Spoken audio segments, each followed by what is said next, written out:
Hello everyone, welcome to Nafi the Educator. It's me, UN Nafi.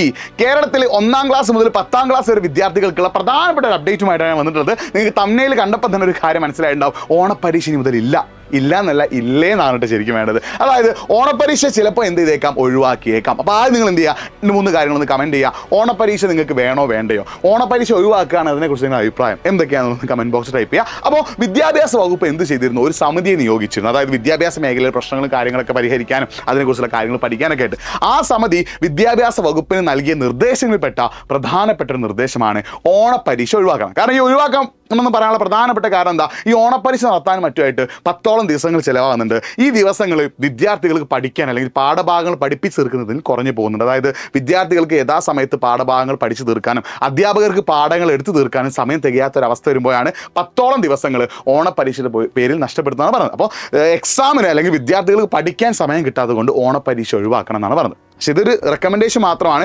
വിദ്യാഭ്യാസ വകുപ്പ് അംഗീകരിച്ചാൽ മാത്രമേ എന്ത് ചെയ്യുള്ളൂ, ഇത് നിയമമായിട്ട് മാറുള്ളൂ. പക്ഷെ വേറെ പ്രശ്നം കൂടിയുണ്ട്. ഓണപ്പരീക്ഷ ഒഴിവാക്കുമെങ്കിലും വേറെ ചെറിയ ചില മാറ്റങ്ങൾ കൂടി കൊണ്ടുവരുന്നുണ്ട്. നിങ്ങൾക്ക് പൊതുവെ 3 എക്സാമുകളാണുള്ളത്. ഓണത്തിൻ്റെ സമയത്ത് ഓണപ്പരീക്ഷ, ക്രിസ്മസിൻ്റെ സമയത്ത് ക്രിസ്മസ് പരീക്ഷ, മാർച്ചിൻ്റെ സമയത്ത് കൊല്ലപ്പരീക്ഷ.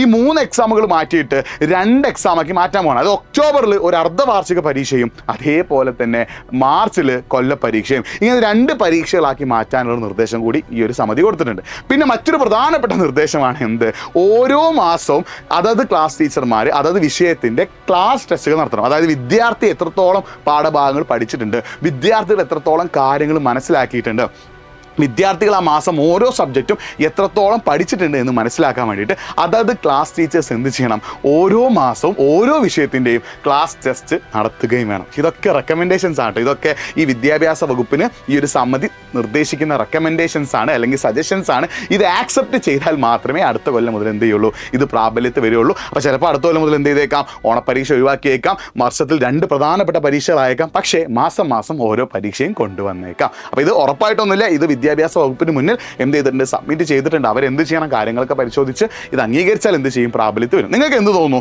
ഓണപ്പരീക്ഷ വേണോ വേണ്ടയോ, അല്ലെങ്കിൽ ഓണപ്പരീക്ഷ ഈ 3 പരീക്ഷകൾക്ക് പകരം 2 പരീക്ഷയാക്കിയ നിയമമാണോ നല്ലത്, അല്ലെങ്കിൽ 2 പരീക്ഷ മാത്രം മതി, അല്ലെങ്കിൽ 3 പരീക്ഷയാണ് വേണ്ടത്? നിങ്ങളുടെ അഭിപ്രായങ്ങളും കാര്യങ്ങളും ഒന്ന് കമൻറ്റ് ചെയ്യുക. മാക്സിമം ഫ്രണ്ട്സിലേക്ക് ഈ വീഡിയോ ഒന്ന് ഷെയർ ചെയ്യുക. ഇത്തരത്തിലുള്ള എഡ്യൂക്കേഷൻ അപ്ഡേറ്റ്സിനും ഇമ്പോർട്ടൻറ്റ് കാര്യങ്ങൾക്കുമായിട്ട് നാഫി ദി എഡ്യൂക്കേറ്റർ എന്ന എൻ്റെ യൂട്യൂബ് ചാനൽ ഒന്ന് സബ്സ്ക്രൈബ് ചെയ്യുക. മാക്സിമം ഫ്രണ്ട്സിലേക്ക് ലിങ്ക് ഒന്ന് ഷെയർ ചെയ്തോ. അപ്പോൾ ഇനി മുതൽ ചിലപ്പോൾ നിങ്ങൾക്ക് അടുത്ത കൊല്ലം ഓണപ്പരീക്ഷ എഴുതാൻ സാധിച്ചേക്കില്ല. പക്ഷേ മാസം മാസം ഓരോ ക്ലാസ് ടെസ്റ്റ് ചെയ്താൽ പിന്നെ പ്രധാനമായിട്ടും ക്രിസ്മസ് എക്സാം ഉണ്ടാവും, കൊല്ല പരീക്ഷ ഉണ്ടാവും. സെറ്റല്ലേ, റെഡി അല്ലേ, ഓക്കെ അല്ലേ? മറ്റൊരു വീഡിയോയുമായിട്ട് വീണ്ടും കാണാം. It's me Nafi signing off. By.